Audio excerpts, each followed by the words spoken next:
কেমন আছো? রুয়াত কাঁপা কাঁপা কণ্ঠে বলল, ভালো। চোখ খুলে রুয়াতের দিকে তাকালো আয়াজ। মেয়েটার মুখটা লাল হয়ে গিয়েছে একদম। আমার কপালে কি আছে দেখেছো?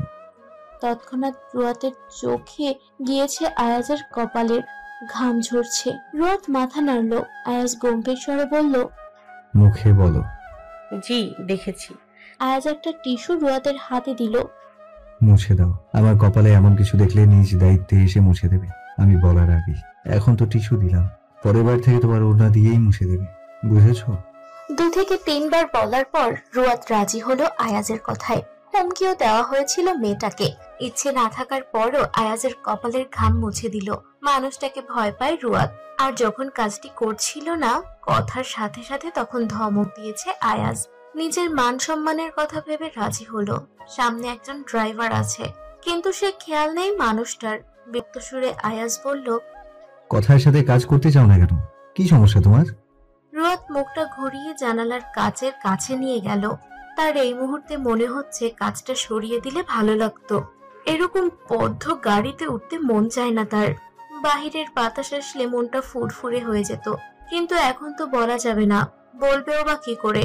রুয়াত উত্তর দিচ্ছে না দেখে আয়াজ আবারও গলা ছাড়লো। কানেও কি শুনতে পাও না তুমি? আচমকা এই কথা শোনায় রুয়াতের চোখ বড় হয়ে গেল। আয়াজের দিকে ফিরল সে। মানুষটার চোখ মুখে বিরক্তির ছাপ স্পষ্ট। জি আমি কানে শুনতে পাই। তাহলে উত্তর দিলে না কেন? দুঃখিত। আয়াজ মানল না।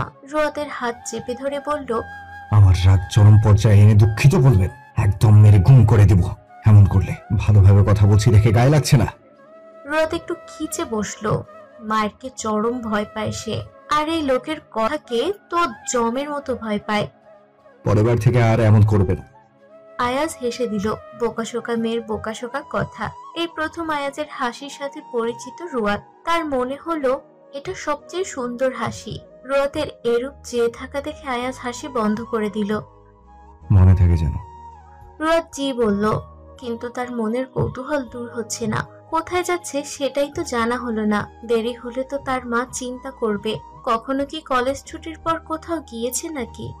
আজ নিশ্চিত মায়ের হাতে মায়ের খাওয়া লাগবে। এবার রুয়াত সাহস করে বলেই দিল, আমাকে কোথায় নিয়ে যাচ্ছেন? আয়াজ তীক্ষ্ণ দৃষ্টিতে তাকালো রুয়াতের দিকে। তুমি কি একা যাচ্ছ নাকি? আমিও তো যাচ্ছি, দেখছো না? দেখেছি, কিন্তু কোথায়? আপাতত চুপ থাকো, গেলেই দেখতে পারবে। রুয়াত চুপ করে রইল।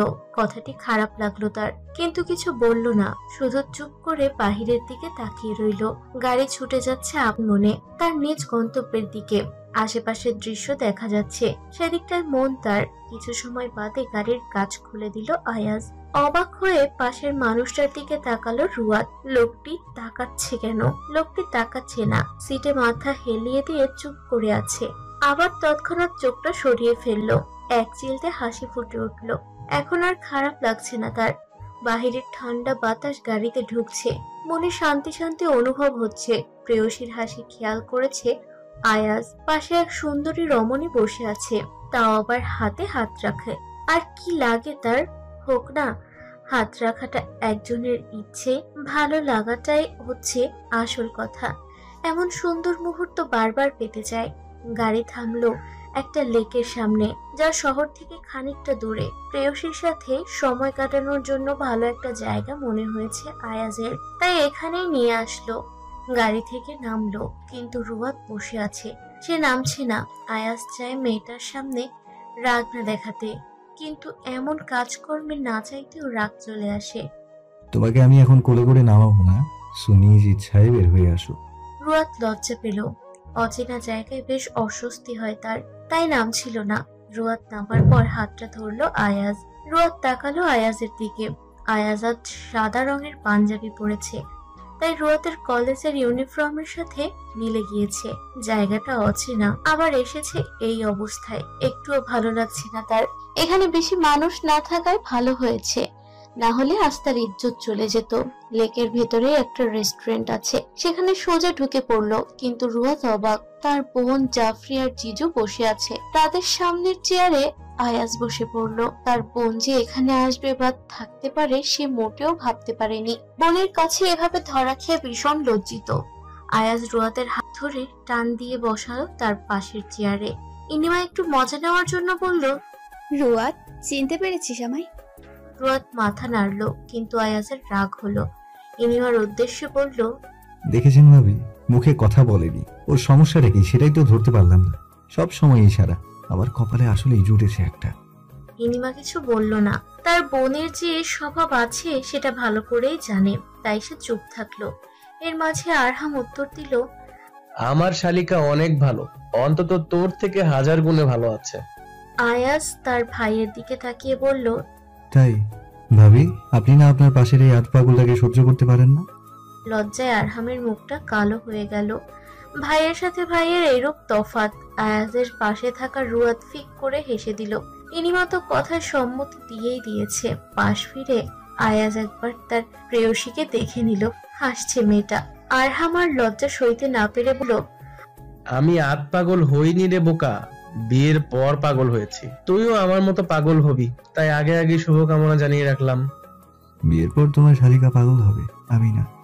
হয়েছে, সেটা দেখতেই পাবো। কিছু অর্ডার দে, তোদের জন্য এতক্ষণ বসেছিলাম। আয়াজ অর্ডার করলো না। ইনিমাকে এ কাজের দায়িত্ব দেওয়া হলো। আয়াজ জাফরির সাথে খেলতে ব্যস্ত।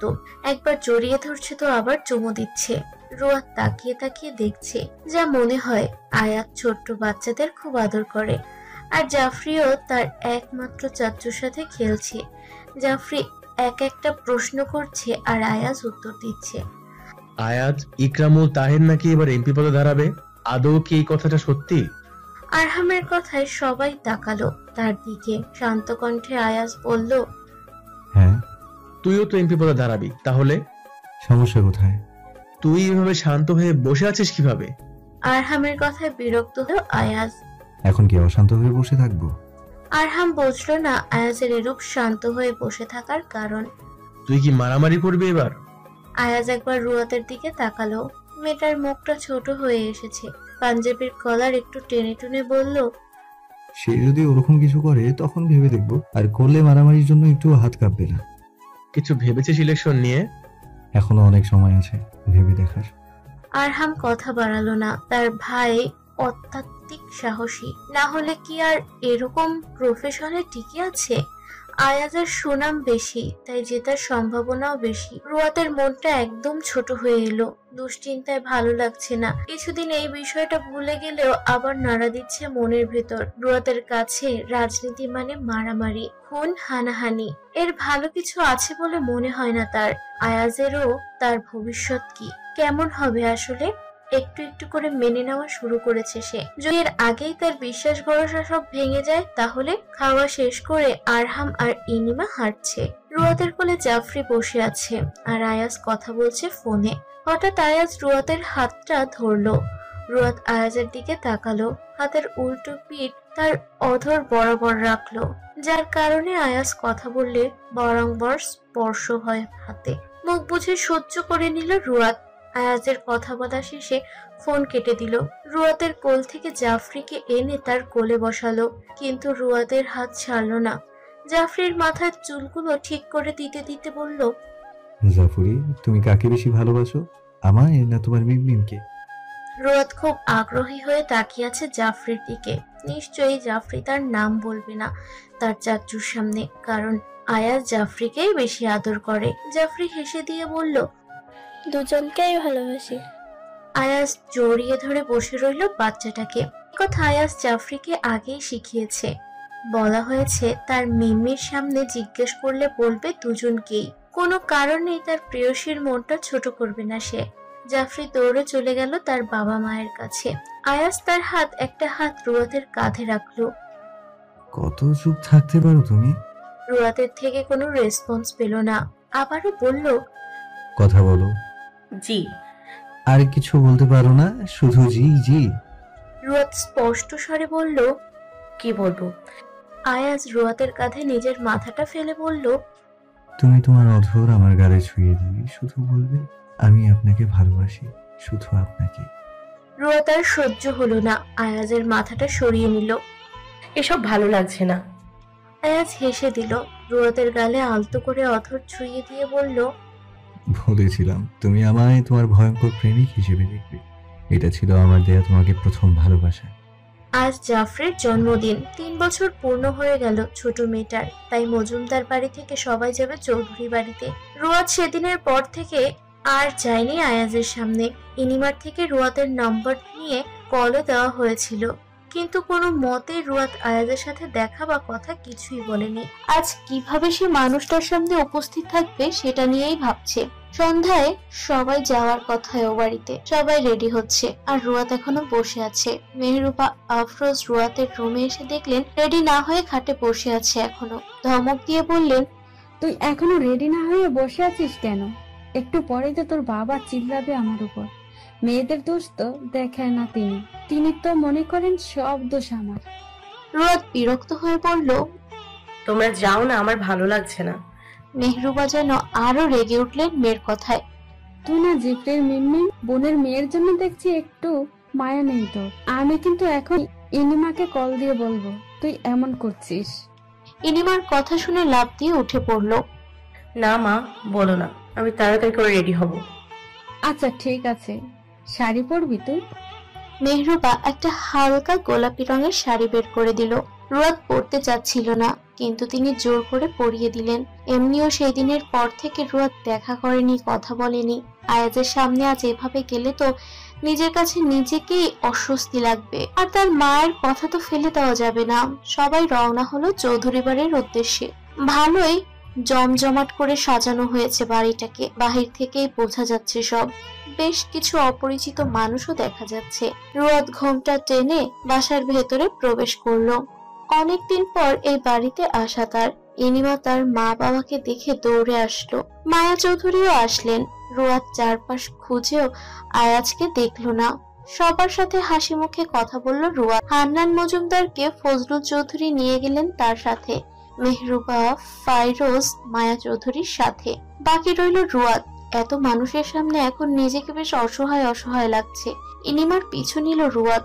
ইনিমা রুয়াতের হাত ধরে রান্নাঘরে নিয়ে গেল। সে কাজ করছে আর রুয়াত দাঁড়িয়ে আছে। তুই কেন আজির সাথে কথা বলা বন্ধ করেছিস? বহু চেনা পরিচিত নাম শুনে ধপ করে উঠল রুয়াতের বুক। আয়াজের সাথে কথা বন্ধ করেছে এ কথা ইনিমা কিভাবে জানে? তুমি কিভাবে জানো? ইনিমা পায়েসের ওপর বাদাম ছিটিয়ে দিতে দিতে বলল, আজ বলেছে, অনেকবার তোর সাথে কথা বলার চেষ্টা করেছে। ছেলেটাকে কিন্তু বরাবরের মতো ফিরিয়ে দিয়েছিস, সব জানি আমরা। মানে আর কে কে জানে? আমি, আরহাম আর মা। রুয়াত অবাক হলো মায়া চৌধুরীর কথা শুনে। আন্টিও জানে? কিভাবে? আজ বলেছে। তুই একদম বেশি বেশি করছিস। এই তো সামনেই তোর এক্সাম, তারপর এক্সাম শেষ হলেই তো বিয়ে। এখন যদি একটু একটু করে মেনে না নিস তাহলে মেনে নিতে পারবি? ও কিন্তু তোর ভালোর জন্য বিয়েটা আগে আগেই দেয়নি। আমি বুঝি না তোর এত কিসের সমস্যা। ওর মতো ছেলে পেতে হলে ভাগ্য লাগে, তুই তো চাসনি, কিন্তু দেখ তোর ভাগ্যই পড়েছে। মাথায় কিছু নাই তোর, সব উল্টাপাল্টা জিনিস নিয়ে থাকিস। রুয়াত মাথা নিচু করে ফেলল। আন্টিকে বলার কি দরকার ছিল? ইনিমা বলল, আমি না আজ বলেছে, তুই ওর সাথে কথা বলিস। অবশ্য সে বলবে কিনা তা সন্দেহ আছে। রুয়াত ব্যস্ত হয়ে বলল, কেন বলবে না? আচ্ছা উনি কোথায়? দেখলাম না একবারও। তুই যেভাবে ইগনোর করেছিস না বলাই উচিত। আরো কোনো দরকারে বাইরে গিয়েছে বোধহয়। তুই এখন জাফরির কাছে যা, এখানে দাঁড়িয়ে থাকা লাগবে না, অনেক গরম এখানে। রুয়াত চলে আসলো না, ঠায় দাঁড়িয়ে রইল সেখানে। নিজের কাজের জন্য এখন তার সংকোচ বোধ হচ্ছে। ওরকমটা করা একদম উচিত হয়নি, কিন্তু সেও বা কি করবে? আয়াজের এরকম কাণ্ডে তার ভীষণ লজ্জা লেগেছিল। এর জন্য 2 দিন কলেজও মিস দিয়েছে। লোকটার আগে বোঝা উচিত ছিল মেয়েটাকে, সে কি অভ্যস্ত নাকি, কিভাবে এখন সামনে দাঁড়াবে সে নিয়ে চিন্তা করছে। আর মায়া চৌধুরীও জেনে গিয়েছেন। এবার যদি কথা না বলে তাহলে নিশ্চয়ই খারাপ ভাববেন। সবাই তো আর সত্যিটা জানে না, শুধু জানে রুয়াত কথা বলছে না। মেয়েটার মনে অনেক চিন্তা হচ্ছে, আয়াজ তাকে দেখে কিরূপ আচরণ করবে। যাই হোক, একবার সরি বলে দিবে লোকটাকে। রুয়াত ইনিমার পাশে এসে দাঁড়ালো। আপু, ওনাকে একবার সরি বললে হবে না? ইনিমা খুশি হলো বোনের কথায়, কিন্তু প্রকাশ করলো না তা। তার বোন অবশেষে লাইনে আসছে। আমি কি জানি, তোরটা তুই বুঝবি। রুয়াত মানতে পারল না। আপু বলো না কিছু, সরি বললে হবে তো? তোর ইচ্ছে। রুয়াত কথা বাড়ালো না আর, যে করেই হোক আজ সরি বলবেই। সরি বলাটা প্রতিজ্ঞা হিসেবে ধরে নিল। ভয় আছে, না জানি আয়াস কি বলে তাকে। রুয়াত ইনিমার রুমে এসে শুয়ে পড়ল। ধীরে ধীরে মানুষের সমাগম বাড়ছে। এমপির বাড়ি বলে মানুষ, কথা তো থাকবেই। এমপির বাড়ি বলে কথা, মানুষ তো থাকবেই। তবে সব সময় থাকে না, যখন বড় করে কোনো অনুষ্ঠান হয় তখন। শাড়ি পরে এভাবে অচেনা মানুষদের সামনে থাকতেও লজ্জা লাগছে। চেয়ারে বসা আয়াজ চিন্তায় মগ্ন। পাশেই দাঁড়িয়ে আছে শাহেদ। ইকরামুল তাহের আয়াজের লোকদের হুমকি দিয়েছে। সামনে অনেক বড় কাজ রয়েছে। এর মাঝে ইকরামুলের হুমকি। উদ্গ্রীব হয়ে শাহেদ বলল, স্যার, ইকরামুল তাহেরকে পাল্টা জবাব দিতে হবে। এভাবে চুপ করে বসে থাকলে হবে না স্যার। দেব, শুধু সময় হোক, যা কিছু করেছে সবগুলোর জবাব ফিরিয়ে দেব। ওর ধারণায়ও আসছে না ইকরামুল কার সাথে লাগতে এসেছে। আমাদের দলে লোকেরা ভয় আছে স্যার, তারা তো আর কাজ করতে চাইছে না। মাথায় অনেক চিন্তা এসে জমা হচ্ছে এক এক করে। মনকে শান্ত রাখতে পারছে না আয়াজ। ইকরামুলকে কড়ায় গন্ডায় হিসেব বুঝিয়ে দেবে। শোনো, ওর দোকান যা আছে সব বন্ধ করার ব্যবস্থা করো। ওর সব কুকীর্তির কাহিনী বের করার চেষ্টা করো। অনেক মানুষের টাকা খেয়েছে, সেগুলোর প্রমাণ খোঁজার চেষ্টা করো। এরপর দেখবো কিভাবে এমপি পদে দাঁড়ায়। এখন সবচেয়ে বড় কাজ হচ্ছে ওর নামে যত বাজে কাজ জড়িত রয়েছে সব কাজ মানুষের কাছে উপস্থাপন করা আর হুমকি দেওয়া, তাই না? বাকিটা আমার কাছে ছেড়ে দাও। ইকরামুলেরই এর অস্তিত্ব মুছে ফেলবো একদম। ভালো চেহারাটা দেখিয়েছিলাম, তার পছন্দ হলো না। এবার না হয় খারাপটাই দেখুক তাহলে। স্যার, আজকে থেকেই সব কাজ শুরু করে দেব। আচ্ছা, আমি এখন আসি। আয়াজ বেরিয়ে পড়লো অফিস থেকে। মায়া চৌধুরী বারবার বলে দিয়েছে সে যেন তাড়াতাড়ি বাসায় চলে আসে, তাই আর দেরি করলো না। ইকরামুলের ব্যাপারটা আজকের মতোই এখানেই ক্লোজ করে দিল। আজ আর ড্রাইভার নিল না, নিজেই ড্রাইভ করে চলে আসছে বাসায়। বাসায় আসার পর প্রথমেই মেহরুবাকে দেখলো, সালাম দিয়ে কথা বলল। নিজের রুমে এসে ফ্রেশ হয়ে নিল। জাফরির জন্য যে গিফটগুলো এনেছে সেগুলো নিয়েই ইনিমার রুমের উদ্দেশ্যে রওনা হলো। রুয়াত শুয়ে আছে আর জাফরি গেটের উপর বসে আছে। হেসে হেসে কথা বলছে দুজনে। এমন সময় আয়াজ আসলো। রুয়াত কারো আসার শব্দ শুনে তাকালো দরজার দিকে। আয়াজ দাঁড়িয়ে আছে। আয়াজের সর্বপ্রথম চোখ পড়লো রুয়াতের উপর, আবার তৎক্ষণাৎ চোখটা সরিয়ে নিল সে। শান্ত কণ্ঠে আয়াজ বলল, জাফরি, এখানে আসো।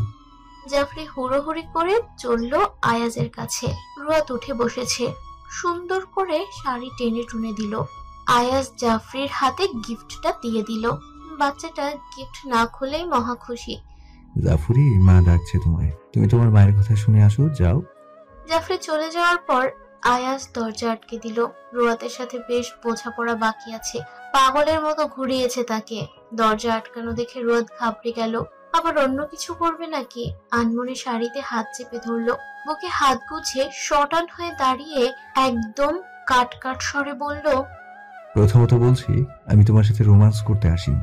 এভাবে শাড়ি চেপে ধরে কি ফোন করতে চাইছো? রুয়াত আয়াজের রাগ ওঠার আগেই বলল, না, আসলে তেমন কিছু না। আয়াজ অবাক হলো। এই প্রথম মনে হয় সে রুয়াতের সাথে এক কথায় একবার বলার পরেই উত্তর দিয়েছে। নাছর বান্ধা বানিয়ে ছাড়ে মেয়েটা তাকে। আমি যে এতগুলো কল দিলাম, মেসেজ দিলাম, দেখা করতে চাইলাম, ফিরিয়ে দিয়েছো কেন? কেন দিয়েছো বলো? তোমার ভাগ্য ভালো তোমার সামনে এক্সাম দেখে তুমি সময় পাচ্ছ। না হলে আমাকে এভাবে ইগনোর করার পানিশমেন্ট এমন ভাবে দিতাম যেন পরের বার ভুলেও এমন কাজ করার সাহস না পাও। দুঃখিত। তোমার এই কথায় চরম বিরক্ত আমি। ভেবেছিলাম তোমাকে তুলে এক আছাড় দিব, কিন্তু তা দেয়া যাবে না। আয়াজ চেয়ার টেনে রুয়াতের একদম সামনে এসে বসলো। দূরত্ব কম তাদের মাঝে। সে খেয়াল নেই আয়াজের। আজ শাড়ি পরার কারণ? রুয়াত সাথে সাথে উত্তর দিল, মা বলেছে পড়তে। আয়াজ রুয়াতের শাড়িটা একবার ধরলো। অধিকার বোধের জন্য নিজের ইচ্ছাকে দমিয়ে রাখতে হয়, বুঝেছো? রুয়াত এভাবে শাড়ি পরা দেখে আয়াজের রাত নিমিষেই উধাও। মেয়েটার ভেতরে কি যে আছে সেটাই বোঝা মুশকিল। অশান্ত মনকে শান্ত করার উপায়। মাতাল স্বরে বলল, অসম্ভব সুন্দর লাগছে প্রিয়সী। রুয়া, দরজা খোল। কতক্ষণ ধরে ডাকছি তোকে? এভাবে কি কেউ দরজা বন্ধ করে রাখে? অস্থির হয়ে বসে আছে রুয়াত। ভেবে পাচ্ছে না দরজা খুললে তার বোন আয়াজকে দেখে কি মনে করবে। দরজা তো বন্ধ করেছে আয়াজ, তাহলে ওকে বলবে কেন? কিন্তু তার যে বোন নিশ্চয়ই তাকে চেপে ধরে বসে থাকবে কিছু শোনার জন্য। রুয়াদকে এভাবে ভয় পেতে দেখে ভ্রু কুঁচকালো আয়াজ। তুমি এত ভয় পাচ্ছ কেন? মাথা তুলে একবার আয়াজকে দেখলো রুয়াদ। আপু যে ডাকছে, দরজা খুলুন আগে। আয়াজ দরজা খুলে দিল। দরজা খোলার পর আয়াজ দেখে বেশ অবাক হলো ইনিমা। এসেছিল বোনকে ডাকতে, এখন এসে দেখে তার দেবরও উপস্থিত এখানে। ইনিমা হেসে বলল, তুমি কখন এলে? বেশিক্ষণ হয়। এখানে কেন? আয়াজ পিছন ফিরে আবার রুয়াদকে দেখে নিল। জড়সড় হয়ে দাঁড়িয়ে আছে একদম মেয়েটা। আপনার বোনকে একটু দেখতে এসেছিলাম। আর হ্যাঁ, দরজাটা আমি বন্ধ করেছিলাম। আসছি আমি। ব্যাস, এটুকু বলেই আয়াজ চলে গেল। আয়াজ দরজা বন্ধ করেছে কথাটা ইনিমাকে বলে দিল, কারণ রুয়াদ এ নিয়ে চিন্তা করছে। না জানি ইনিমা তাকে কি বলে। এই কথাটি বলেই বের হয়ে গিয়েছে রুম থেকে। রুয়াদ আয়াজের যাওয়ার সামনের দিকে তাকিয়ে আছে। যাক, একটু হলেও বেঁচে গিয়েছে সে। ইনিমা রুয়াদের পাশে এসে দাঁড়িয়ে বলল, কি বলেছে আজ তোকে? রুয়াদ বোনের দিকে তাকালো। সে জানে তার বোন অন্য কিছু ভেবে বসে আছে। এখন শুধু রুয়াদের মুখ থেকে শোনার জন্য অধীর আগ্রহে আছে। কিছু বলেনি। ইনিমা রুয়াদের গাল ধরে বলল, মিথ্যে বলিস না। রুয়াদ জানে তার বোন আজ না বললে ছাড়বে না। এই প্রথম থেকে শেষ পর্যন্ত বলে দিল ইনিমাকে। অবাক হয়ে শুনছে রুয়াদের কথা, কারণ তার দেবরের যে এত প্রেম তার রুয়াদের সাথে বিয়ে ঠিক না হলে জানা হতো না। শাড়ির যে জায়গায় আওয়াজ ধরেছে ওই জায়গায় দেখিয়ে রুয়াদ বলল, দেখো, এখানটায় তোমার দেবর ধরেছে। এবারও কি মনে হচ্ছে আমি একটা কথাও মিথ্যে বলেছি? ইনিমা হেসে রুয়াদের কাঁধ জড়িয়ে ধরল। না বোন, বিশ্বাস করেছি। আমি শুধু এই কথাই ভাবি, আজ এখনই এই অবস্থা, বিয়ের পর না জানি কি হবে। ইনিমার বলা কথা কেন জানি ভীষণ লজ্জা পেত রুয়াদ। আজ আয়াজের কার্যকলাপের জন্য লজ্জা পাচ্ছে সে। হয়েছে, তুমি রেডি হবে না? এভাবে মেয়ের পাশে দাঁড়াবে? ইনিমা এখনো রেডি হয়নি। এত কাজের চাপ ছিল আজ, তাই আর রেডি হওয়া হয়নি তার। আরে আর বলিস না, কাজ করতে করতে আমার দিন যায় আর আসে। অন্য দিনের তুলনায় আজ বেশি কাজ পড়ে গিয়েছে। এখনই রেডি হব। ইনিমা তড়িঘড়ি করে রেডি হওয়ার জন্য ব্যস্ত হয়ে পড়লো। রুয়াদ তার বোনকে সাহায্য করলো। ইনিমাও তার বোনের সাথে মিলে রেখেছে, হালকা গোলাপি রঙের শাড়ি পরেছে, আবার রুয়াদের মতো সেজেছে। বোঝার উপায় রাখছে না কে ইনিমা আর কে রুয়াদ, কিন্তু ইনিমা একটু মোটা হওয়াতে বোঝা যাচ্ছে। মা, তুমি আজ রুয়াদকে জোর করে আমাদের বাসায় রাখবে? ছেলের কথায় সায় দিতে পারছে না মায়া চৌধুরী। যদি হান্নান সাহেব না রাখতে চান তখন কিভাবে রাজি করাবে আয়াজকে? আর রুয়াদও থাকতে চাইবে না কিনা সন্দেহ। আহা আয়াজ, যদি রুয়াদ না থাকতে চায়? আয়াজ চোখ মুখ শক্ত করে বলল, ও থাকবে, শুধু তুমি হান্নান আঙ্কেলকে ম্যানেজ করবে। মায়া চৌধুরী ছেলের মাথায় হাত বুলিয়ে বললেন, আমি ওনাকে বলবো, ম্যানেজ করারও চেষ্টা করব। তুমি এমন করো না এখন। আয়াজ শান্ত হলো। আর শুনো, রুয়াদকে তুমি তোমার আশেপাশে রাখবে। অনেক মানুষই থাকবে, ও যেন একা একা কোথাও না যায়। মায়া চৌধুরী অবাক হলেন ছেলের কথায়। তার ছন্ন ছাড়া ছেলেটা আজ রুয়াদের জন্য ভালোবাসা দেখাচ্ছে। আশ্বাস দিলেন ছেলেকে, কারণ তার ছেলে না হলে পাগল নিয়ে ছাড়বে। মেয়েটাকে অনেক ভালোবাসে, না হলে কি আর মায়ের সামনে এসব বলে? মুচকি মুচকি হাসলেন। আয়াজ নিজের কথাগুলো বলে চলে গেল। মূলত এর জন্যই আসা মায়ের কাছে। জাফরির জন্মদিনের অনুষ্ঠানে সব মানুষ এসে পড়েছে। একটু পরেই মূল অনুষ্ঠান শুরু হওয়া বাকি। এর ফাঁকে আয়াজ একটু রেডি হয়ে নিল। পাঞ্জাবি ছেড়ে আজ অন্য কিছু পরলো। ব্ল্যাক কালারের ব্লেজার পরে নিল। চুলগুলো সুন্দর করে জেল দিয়ে সেট করে নিল। রেডি হওয়া শেষে নিচে নামলো।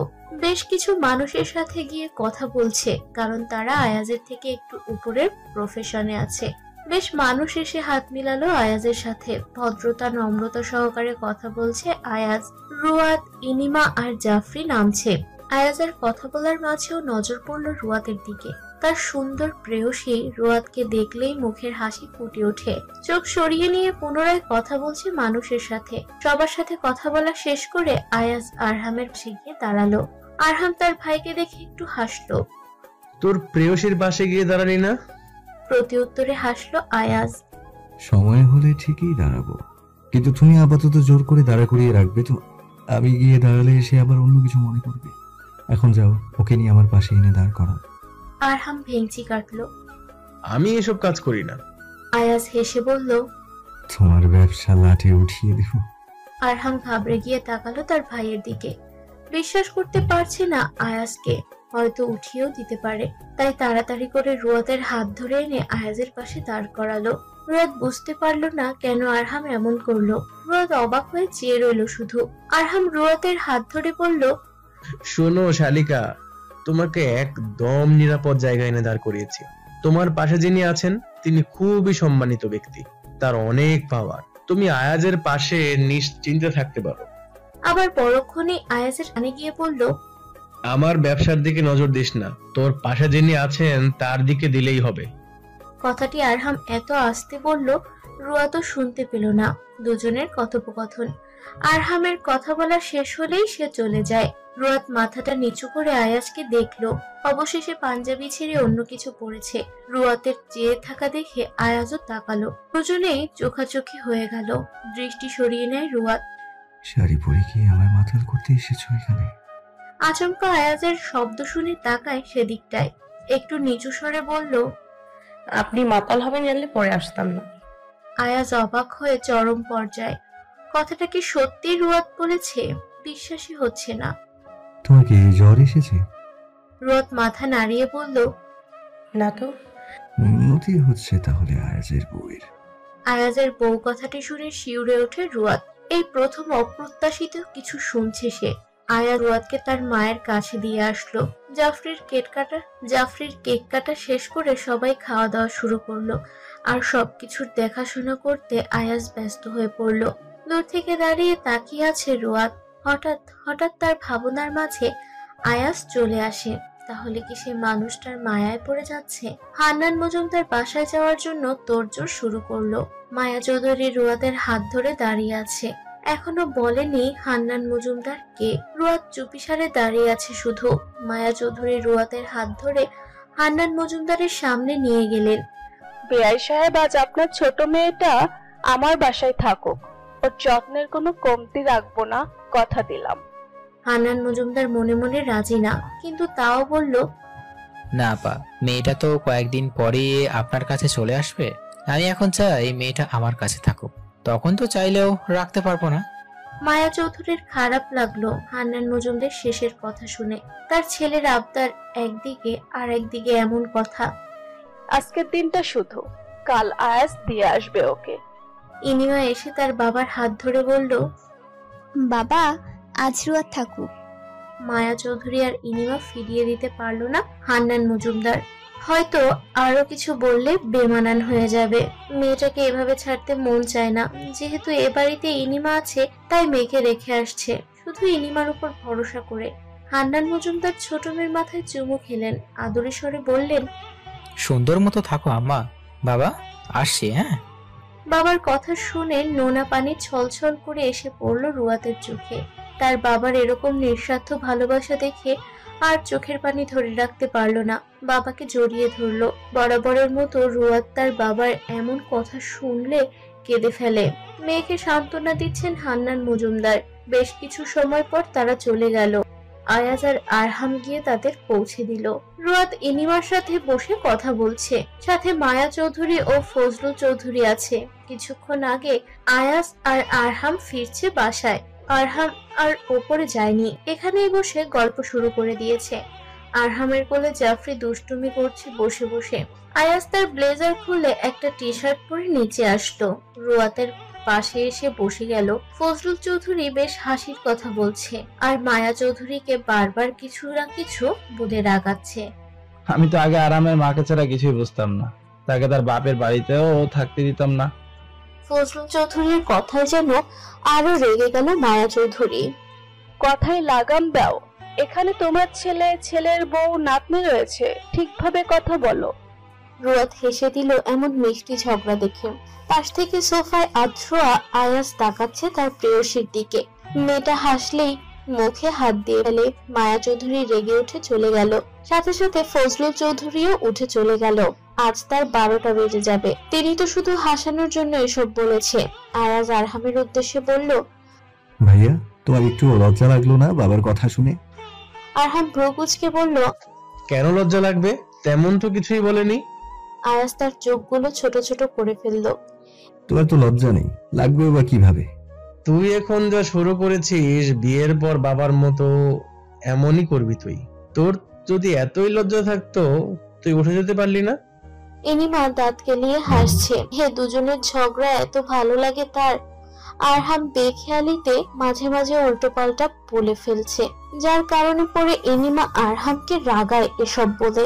আয়াজ রুয়াতের দিকে তাকিয়ে বলল, বিয়ের পর কি করব সেটা তোমার শালিকা দেখতেই পাবে।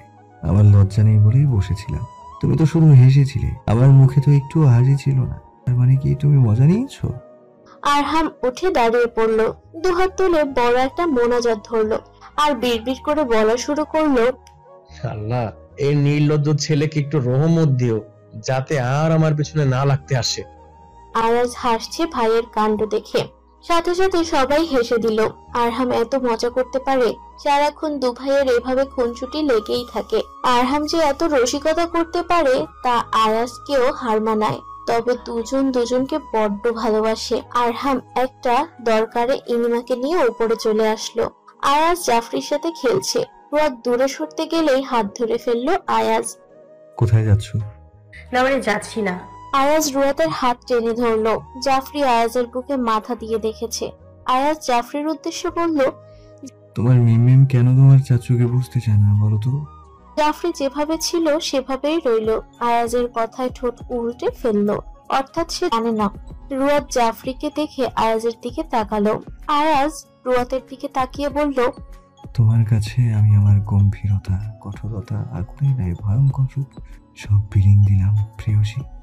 সেই সাত সকালে রুয়াত রেডি হয়ে বসে আছে। হান্নান মজুমদারের ফাঁকে কয়েক হাজার কল দিয়ে ফেলেছেন, তাই খুব তাড়াতাড়ি রেডি হয়েছে। কিন্তু যিনি পৌঁছে দিয়ে আসবেন তার খবর নেই। আয়াজ এখনো ঘুমাচ্ছে। কাল রাতে আবার কি কাজে বাইরে গিয়েছিল, ফিরতে প্রায় 4টার মতো বেজেছে। এজন্য এখনো ঘুমাচ্ছে। মায়া চৌধুরী দুবার গিয়েও ফিরে এসেছেন। আর কি করার, রুয়াত বসে বসে অপেক্ষা করছে। ফজলুল চৌধুরী রুয়াতের পাশে এসে বসলেন, মাথায় হাত দিয়ে বললেন, আজ থেকে যাও না মা। রুয়াত হাসলো। আজ থাকা কোনোভাবেই সম্ভব না। বাবা বারবার কল দিচ্ছে, তার উপর কিছুদিন পর এক্সাম। এখানে থাকলে কোনো কিছুই হবে না। আঙ্কেল, আজ তো থাকা সম্ভব নয়, বাবা কল দিচ্ছে যাওয়ার জন্য। ফজলুল চৌধুরী হাসলেন রুয়াতের কথা শুনে। মেয়েটা একটু নিচু স্বরে কথা বলে সব সময়, আর তার সাথে সব সময় হেসে কথা বলে। জিনিসটা ফজলুল চৌধুরীর ভীষণ ভালো লাগে। আয়াজের জন্য এমন একজনকে প্রয়োজন ছিল, যাক সে নিজেই খুঁজে এনেছে। তুমি যে কবে আঙ্কেল ডাকা ছেড়ে বাবা ডাকবে সে অপেক্ষায় আছি। অপেক্ষার প্রহর আর শেষ হয় না। তোমরা দুজন একসাথে বাবা ডাকবে, সুন্দর শোনা যাবে। রুয়াত মুচকি হাসলো। ফজলুল চৌধুরী খুব ভালো একজন মানুষ। ইনিমার বিয়ের পর থেকে রুয়াতকে মা ছাড়া কথা বলেন না। আর উনি সব সময় বলতো ইনিমা তার বড় মেয়ে, রুয়াত হচ্ছে ছোট মেয়ে। ফজলুল চৌধুরীর গলায় আওয়াজ একটু উঁচু স্বরেই বললেন, মায়া, আয়াজ এখনো ওঠেনি? মায়া চৌধুরী দৌড়ে আসলেন। আয়াজকে দুবার ডাকা হয়েছে, কিন্তু সে ঘুমাচ্ছে দেখে আবার চলে এসেছেন, আর ডাকতে যায়নি। আবার একদিকে রুয়াত অপেক্ষা করছে। আরহাম দিয়ে আসতে চেয়েছিল, মায়া চৌধুরী রাজি হয়নি। আর না হলে আয়াজ বলবে, তুমি আমাকে ছাড়া ওকে দিয়ে আসতে বলছো কেন? একথা ভেবেই আর মায়া চৌধুরী রুয়াতকে আরহামের সাথে দেননি। আয়াজ ঘুমাচ্ছে তো, ও কাল রাতে বাহিরে গিয়েছিল, 4টার সময় বাসায় এসেছে। এখন মাত্র 7:30 বাজে, ওর জন্য তুলিনি। আচ্ছা, আমি ওকে ডাকছি। রুয়াত মা, তুমি একটু অপেক্ষা করো। রুয়াত মাথা নাড়ল। মায়া চৌধুরী আবারও তাড়াহুড়ো করে ছুটলো আয়াজের রুমে। ফজলুল চৌধুরী উঠে গেলেন। ইনিমা এসে রুয়াতের পাশে বসে কথা বলছে। জাফরি তো রুয়াতকে যেতে দেবে না বলছে। ওর মিম ওকে মায়ের হাতের মার খাওয়া থেকে বাঁচিয়ে দেয়, আর মিম চলে গেলে তো আর কেউ বাঁচাবে না। আয়াজ ঘুমাচ্ছে। মায়া চৌধুরী এসে ডাকলেন। মায়ের কথায় আয়াজের ঘুম চলে গেল, কিন্তু হঠাৎ মাথায় এত ভার হয়ে এলো যে সে মাথায় তুলতে পারছে না। শরীরও কেমন যেন হয়ে আছে, আর মাথা ফেটে যাচ্ছে। বুঝতে আর বাকি রইল না তার জ্বর এসেছে। আয়াজ ধীর গতিতে উঠে বসলো। ছেলের এরকম অবস্থা বুঝতে পারলেন না। ভেবেছে হয়তো ঘুম কম হয়েছে, তাই এরকম হচ্ছে।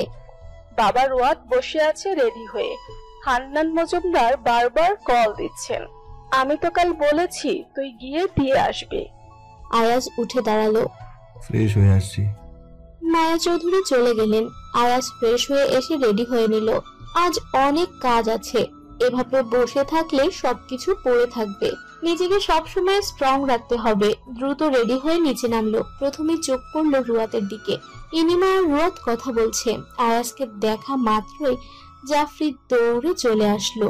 আজ আর কোলে নিল না। মাথা একদম ব্যথায় ফেটে পড়ে যাচ্ছে। মায়া চৌধুরী আয়াজের উদ্দেশ্যে বলল, নাস্তা করবি না বাবা? আয়াজ উত্তর দিল, অফিসে করে নেব। আর রুয়াত, তাড়াতাড়ি এসো, আমি বাইরে আছি। বলেই আয়াজ বেরিয়ে গেল বাসা থেকে। রুয়াত সবার থেকে হাসি মুখে বিদায় নিল। ইনিমাকে জড়িয়ে ধরে রেখেছি কিছু সময়। আসার সময় জাফরি বাবুটা কান্নাকাটি শুরু করে দিল। রুয়াতের ভীষণ মায়া হলো বাচ্চাটার জন্য। আসার সময় কোলেও নিয়েছিল। এর মাঝেই আয়াজ গাড়ির হর্ন দিল।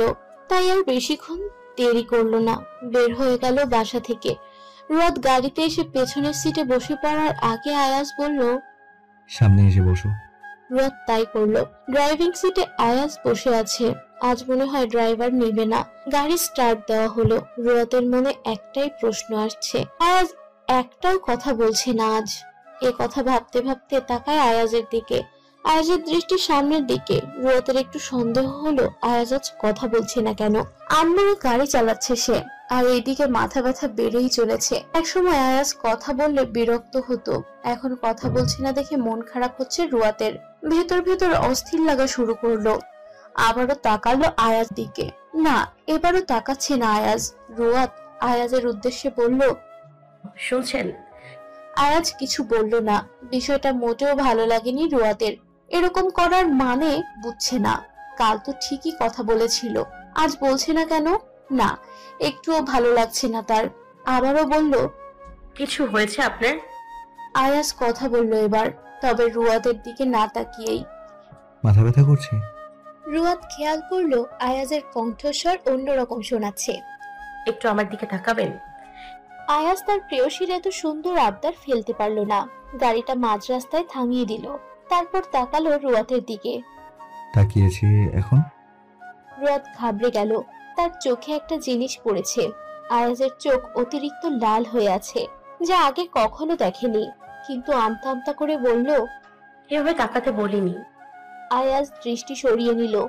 পুনরায় আবার গাড়ি স্টার্ট দিল। রুয়াত আয়াজের থেকে শেষের কথার কোনো উত্তর পেল না। আপনার এমন চোখ লাল হয়ে আছে কেন? জ্বর এসেছে। রুয়াত সাথে সাথে আয়াজের হাত ধরল। সত্যি শরীরটা খুব গরম হয়ে আছে। এই জ্বরের মাঝেও তাকে নিয়ে আসা লাগবে এমন কোনো কথা আছে? এইদিকে আয়াজ অবাক, রুয়াত নিজ থেকে হাত ধরেছে বলে।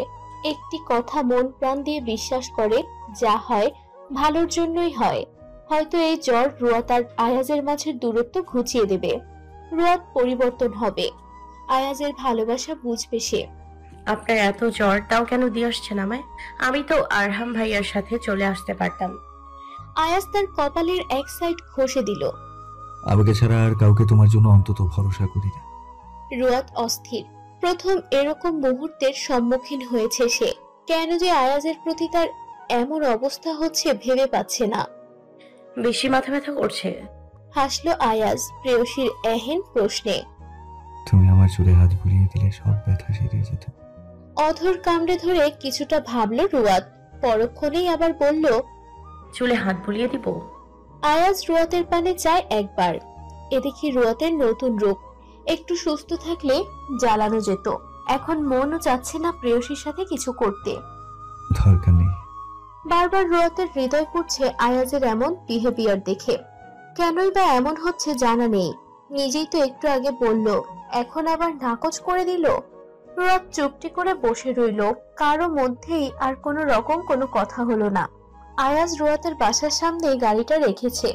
রুয়াত গাড়ি থেকে নেমে পড়ল। 1 মিনিটও অপেক্ষা করলো না, কিন্তু আয়াজ নামেনি। বাসায় আসবেন না? আয়াজ সরাসরি বলে দিল, না, আমার কাজ আছে। আপনার না মাথা ব্যথা, জ্বর, বাসায় চলুন, আমি কফি বানিয়ে দিব। আর মা আমায় বকবে আর যদি শোনে আপনি বাসায় আসেননি। ভাবলেসহীন আয়াজ বলল, অন্য একদিন যাব, আন্টিকে বলে দিও, তাহলেই হবে। ব্যাস, গাড়ি ঘুরিয়ে চলে গেল আয়াজ। রুয়াতও সে স্থান ত্যাগ করলো। কলিং বেল চাপ দিয়েই মেহরুবা দরজা খুলে দিল। রুয়াত হাসি মুখে বাসায় ঢুকলো, কিন্তু ঠায় মেহরুবা ফাইরোজ দাঁড়িয়ে রইলেন। রোদ তার মায়ের এহেন কাণ্ড দেখে প্রশ্ন করলো, মা, দরজার ওখানে দাঁড়িয়ে আছো কেন? তুই কার সাথে এসেছিস? মাথা থেকে হিজাব খুলতে ব্যস্ত রুয়াদ। আপুর দেবর পৌঁছে দিয়ে গেছে। ও আসেনি বাসায়? হ্যাঁ রে, তুই বলিসনি বাসায় আসার কথা?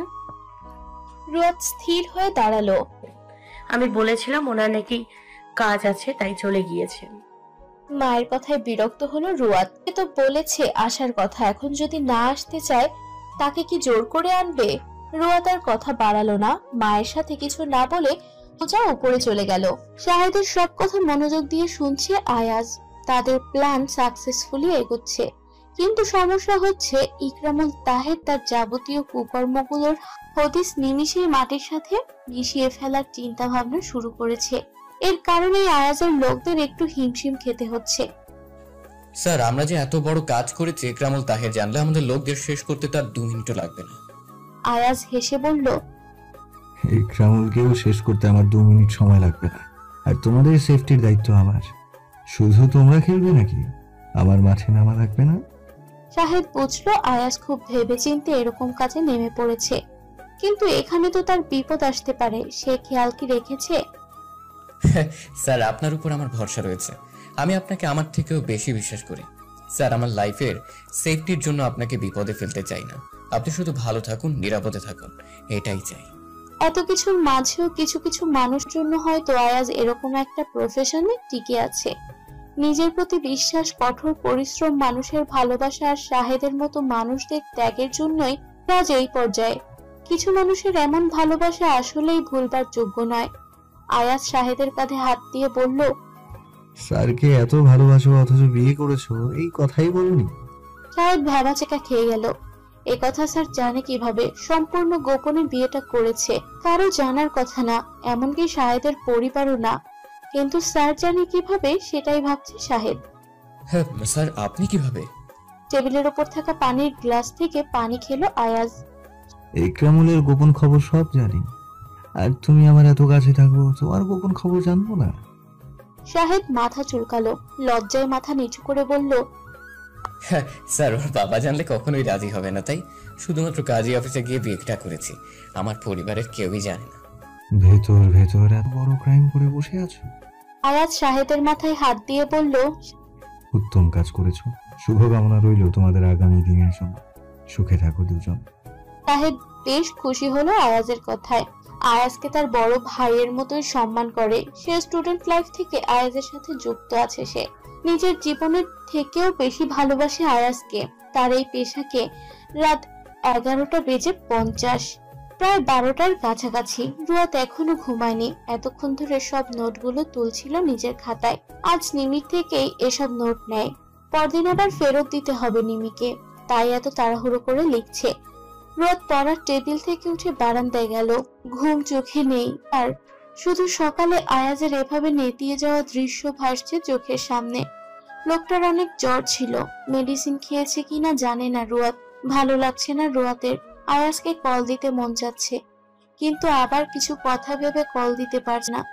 আর এত রাতে আয়াজকে কল দিবে, যদি সে এরকম কিছু ভাবে তখন।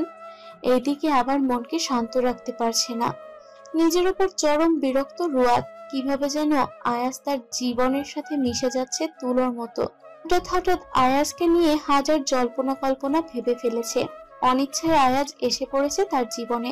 মানুষটার সকালে জ্বর ছিল, আদৌ কমেছে নাকি এ জ্বরকে তুচ্ছ করে আর মেডিসিন খায়নি? আর ভাবতে পারছে না। ফোনটা হাতে নিয়েও আবার রেখে দিয়েছে। সাহসে দিচ্ছে না আয়াজকে কল দিতে।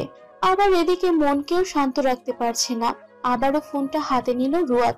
একরাশ সাহস নিয়ে কল দিয়ে দিল। বুকটা কাঁপছে তার, সেথায় হাত চেপে ধরে আছে।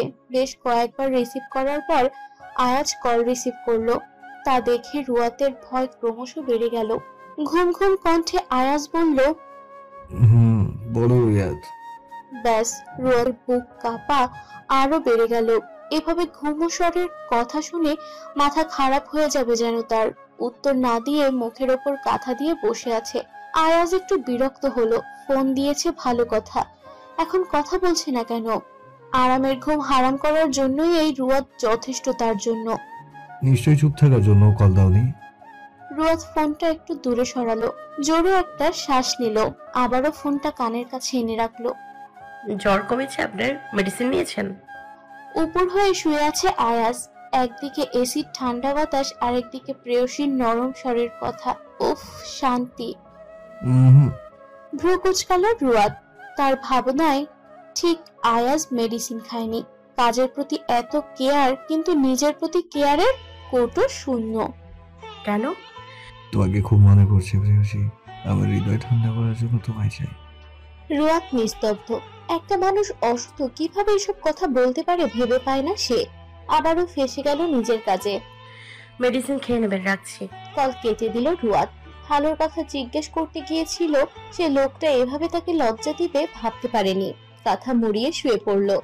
আয়াজ আনমনে হাসছে, চোখে ভীষণ ঘুম আর হৃদয়ে প্রেয়সীর ছোটাছুটি। শুধু তাকে পাওয়ার অপেক্ষা। এ অপেক্ষায় যেন শেষ হচ্ছে না।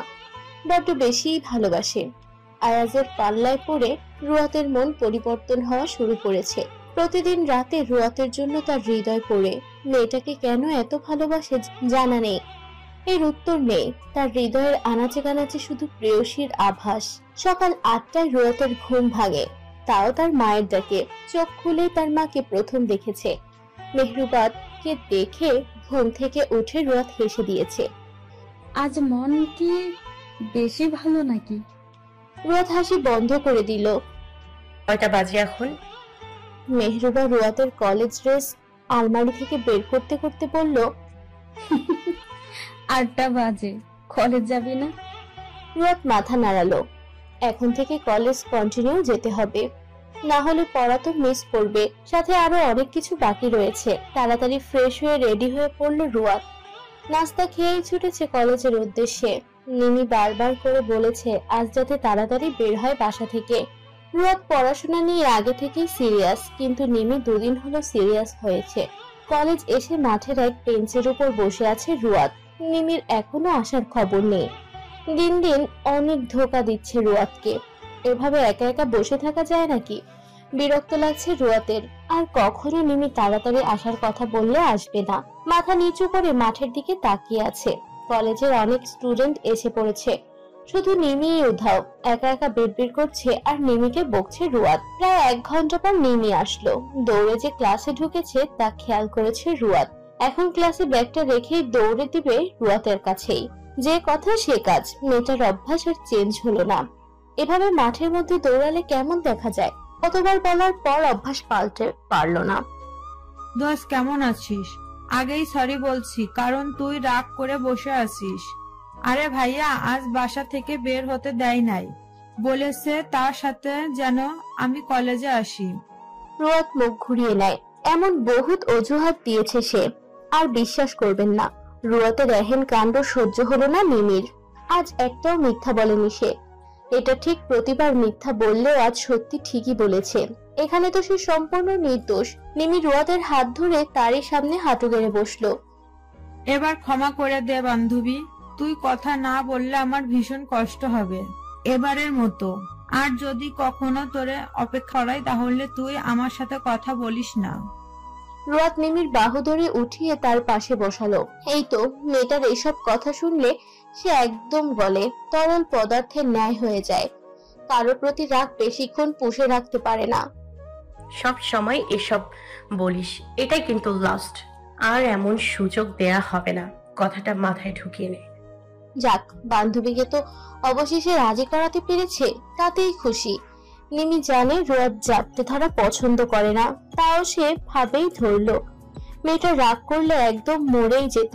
রুয়াতের কলেজে যেমন কোনো ফ্রেন্ড নেই, তেমনি নিমিরও নেই। আচ্ছা রুয়াত, তোর উনি কেমন আছে? ভ্রু কুচকে রুয়াত নিমির দিকে তাকালো। আজকাল নিমি কেন জানি আয়াজের কথা একটু বেশি জিজ্ঞেস করছে। কালও করেছিল। রুয়াত ছোট্ট করে উত্তর দিল, ভালো। নিমি মিনমিন করে বলল, ভাইয়ার সাথে একটু কথা বলিয়ে দিস। নিমি আসতে বললেও রুয়াত শুনে ফেলেছে। কোনো একদিন। বেশ খুশি হলো নিমি। ভেবেছে রুয়াত মানা করে দিবে, কিন্তু সে মানা করলো না, উল্টো রাজি হয়ে গেল। বেল বাজতেই দুজন ক্লাসে আবার টানা কয়েক ঘন্টা বসে বসে ক্লাস করতে হবে। স্যার, ইকরামুলের কুকুরটির বিষয়ে আমরা না গেলে ভালো হবে। এত ভয় পাচ্ছ কেন আশরাফ? আয়াজের কথার ভয়ে নিয়েই গেল আশরাফ। একদিকে ইকরামুলের ভয় আর একদিকে স্যারের সাথে বিশ্বাসঘাতকতা। আশরাফ ইকরামুলের থেকে টাকা খেয়েছে, কিন্তু আয়াজও তার জন্য কম করেনি। দুঃসময় তার বিপদে সব সময় আয়াজকে পাশে পেয়েছে। দোটানায় ভুগছে আশরাফ। স্যার, এখানে আমাদের জীবন নিয়ে টানাটানি ব্যাপার আছে, এইসব বাদ দিলে হয় না? রাগ হচ্ছে আয়াজের। নিজেকে সংযত রেখে বলল, তুমি থেকো না, ইচ্ছে হলে যেতে পারো। তোমার মতো এমন লোক রেখে আমার কোনো কাজে আসবে না।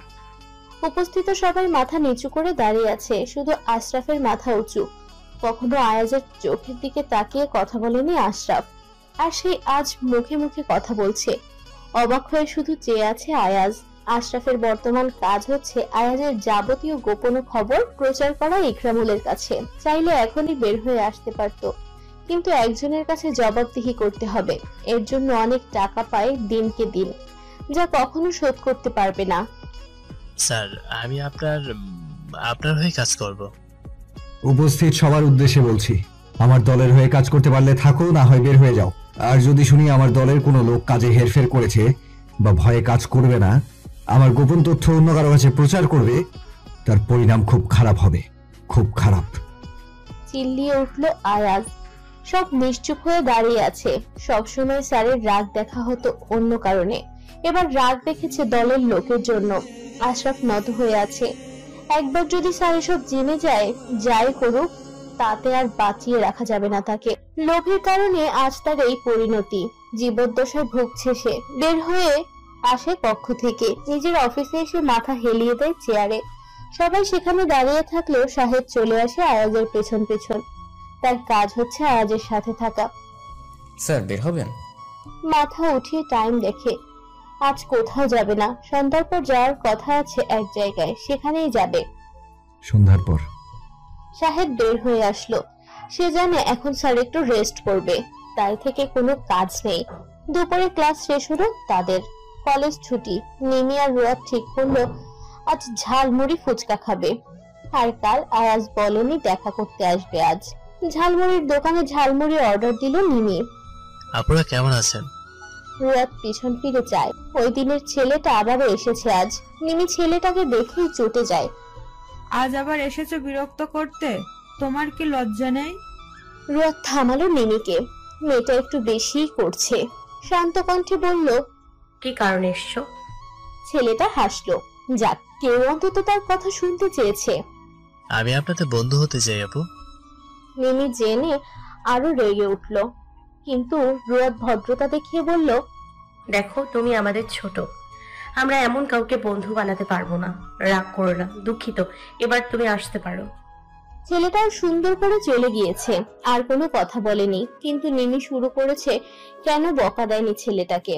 রুয়াদ কোনো মতে নিমিকে বুঝিয়েছে। ঝালমুড়ি ফুচকা খাওয়ার পর রুয়াদ বাসায় চলে আসে। বাহিরে প্রচন্ড গরম পড়েছে, বেশিক্ষণ বাহিরে থাকা যাবে না। আজ রুয়াদের ফুপি এসেছে, সাথে তার ছেলে মেয়েও এসেছে। বাসায় মেহমান আসলে রুয়াদ লুকিয়ে থাকে। আজ বাসায় ঢুকতে না ঢুকতে ফুফাতো ভাই আদিবের সাথে দেখা হয়। মূলত আদিব আর এনিমার বয়স একই। রুয়াদকে দেখা মাত্র আদিব হাসে। রুয়াদ মাথা নিচু করে বাসার ভেতরে ঢুকে ছোট্ট করে উত্তর দেয়, ভালো আছি। ফুপির সাথে টুকটাক কথা বলে উপরে চলে যায় রুয়াদ। অনেক ক্লান্ত সে। রাত 9টা। রুয়াদ রুমে বসে পড়ছে আর হাঁটছে। অনেক চেষ্টা করার পরও পড়া মুখস্থ হচ্ছে না। একবার বারান্দায় আসছে, আবার রুমে আসছে। বারান্দায় একা দাঁড়িয়ে ছিল রুয়াদ।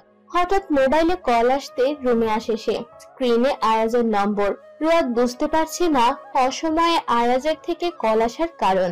একবার রিসিভ করেনি, ভেবেছে আর কল দিবে না, কিন্তু আবারও কল আসলো। অনেক কিছু ভাবার পর কল রিসিভ করে। কল রিসিভ করার সাথে সাথে এক গম্ভীর পুরুষালীর স্বর শোনা যায়, আমি তোমার বাসা নিচে, এক্ষুনি দেখা করো। ব্যাস, এটুকু বলে কল কেটে দেয় আয়াজ।